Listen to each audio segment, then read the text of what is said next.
every time you give 10 or $100, let's say euros, our currency, to the Italian revenue agency, what happens with your money? What is that they doing with that amount behind the scenes?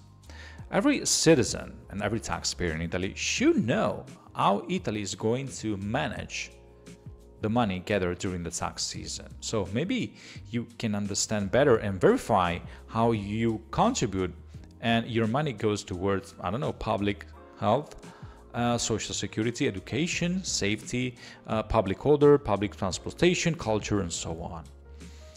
We do want to know how the taxes we pay are spent. It's a right that we have. Since 2020, the Italian Revenue Agency has created a project, let's say a simple slideshow, okay, which allows taxpayers, just individuals only, okay, no companies, to visualize in a clear way the allocation of their taxes to the public spending. This is an idea taken from Ernesto Maria Ruffini, the director of the Agenzia delle Entrate, and the goal is to give greater transparency and collaboration in the relationship between citizens, taxpayers in general, and the tax authorities. Now, we're not discussing or complaining about taxes or the importance of people giving money to the community that they're living in. We're just trying to get an idea of where the money is spent and percentages. So, in a nutshell, around 20% of taxes paid go to finance healthcare. Are you surprised by that? Well, as you know, here in Italy, there are no direct taxes for Medicare.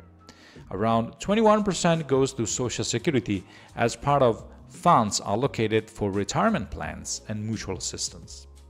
Around 10-11% is spent for education and around 9% for national defense, public order and security in general. And then again, around 6% has the goal of supporting the economy and work, like supporting tax incentives, new businesses and young entrepreneurs.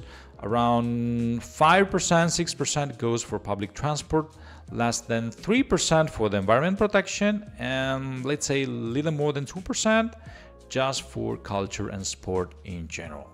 As you can see, the government has a list of expenses to deal with, and the main goal should be to get on par. Should be. The same way municipalities can allocate the property taxes like IMU to pay local services. I'm not here to decide whether or not you have to pay a certain amount or become a tax resident sooner rather than later. Just remember that when you start paying your taxes in Italy, you're in the beginning of a mutual collaboration, a relationship with the people and the whole country. It's definitely very personal. It's like going to the restaurant. Once that the waiter shows up the bill, it's up to you to, whether complain about the quality or double down with the very nice tip. But you know what?